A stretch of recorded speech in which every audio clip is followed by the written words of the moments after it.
think the GT3 RS is hardcore? Wait till you see this. 2 decades ago, this was going to be made here in India. Enthusiasts will recognize this as a Caterham. And 2 decades ago, the late, great S. Karivardhan had bought the molds, the entire production line for this to make it in India, to sell to Indian enthusiasts. Unfortunately, he passed away in that air accident. But 3 of these were made. All 3 are running. And I'm going to get to drive this here at the Ambi Valley runway at generation speed. This engine wasn't in those cars that were made 2 decades ago. This is a race engine. We're going to talk about that. But first, this car, I can't believe I'm getting to drive this car. I think 15 years ago, as a motorsport correspondent, I had seen this car. I was going to get to drive it. It didn't happen. But there was one memory that stuck with me. I'll talk about that in a bit. But wow, I'm going to drive this. This is not only an important car from an Indian motorsport perspective, but from an Indian automotive perspective. If all had gone to plan, we would have seen more of these on Indian roads. Didn't happen, but I'm going to get to drive this, and I can't believe how lucky I am.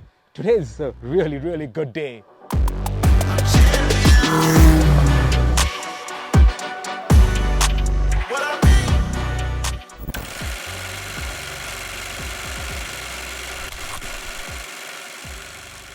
The memory that sticks with me from the first time that I saw Kari's Caterham, must have been 15, 18, maybe even 20 years ago, is that I managed to get myself into the driver's seat.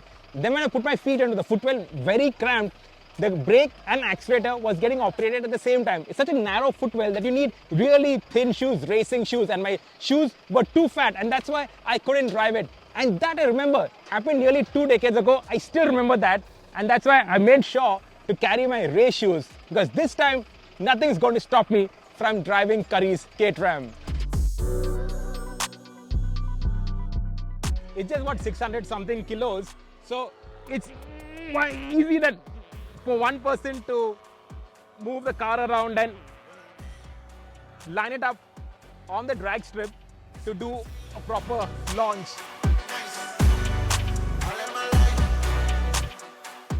This is what it sounds like.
We talk about that wind in the hair experience, that raw, unfiltered driving experience.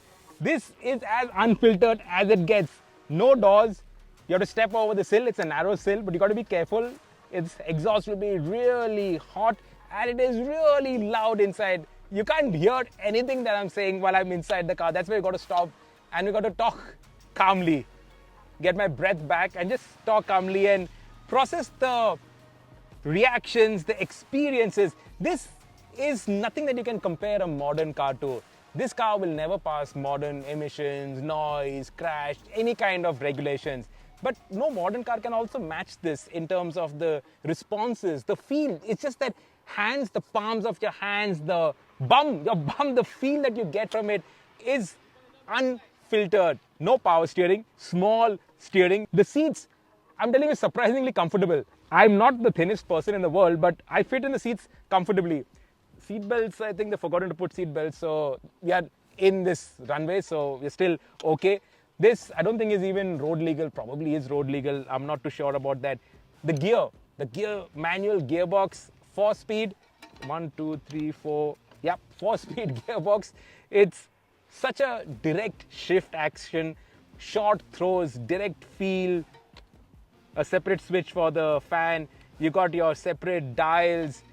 It's just simple and built for a purpose, and the purpose is to immerse you in this joy of driving. This is the very embodiment of the thrill of driving. No weather protection, space, just enough space for two. There's some space over here for probably a couple of water bottles at the back. 15-inch wheels, nothing too big, not staggered tires either, same size tires, front and rear. And you feel every single thing. Even on the runway, you feel everything. And it's not an uncomfortable feel. It's a feel that, you can feel the granules in the tarmac on this runway. You can feel every single thing. It just plugs you into this driving experience. I don't think apart from race cars, I've not driven anything that is just so reactive, responsive, and so talkative. Yep, that's the word I'm looking for. So talkative. It tells you everything that's happening. And to think that 2 decades ago, if all had gone to plan, these cars would have been made in India for an Indian audience. My dad, your dad, our grandparents would probably, 10 of them would have pooled together money and bought something like this just to enjoy driving in the days when you really didn't have all that much in terms of entertainment from an automotive perspective. You would have one of these and you'd go out for a Sunday drive. Oh, it would have been something else. It's a shame it didn't happen, but having now driven this, one of the most iconic cars from an Indian perspective, is just it's a red letter day in my career. And all this, it's all fiber. So it would have been expensive to make a space frame chassis, simple suspension. So nothing very complicated in here. It would all have depended upon how expensive the engine is or what engine you wanted in this. But apart from that, it would not have been like a very expensive thing to make either. Wow. Thanks to Vicky Chandok, thanks to Generation Speed for letting us drive this thing. Thanks guys, this has been epic.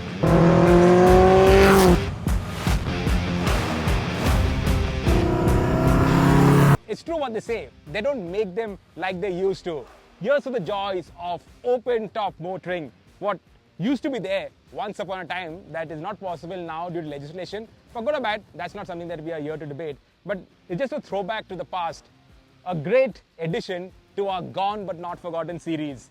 If you've enjoyed this video, don't forget to give us a shout out, share this video with like-minded enthusiasts, and of course, stay subscribed to the Evo India channel and hit that bell icon to stay notified for all our video drops.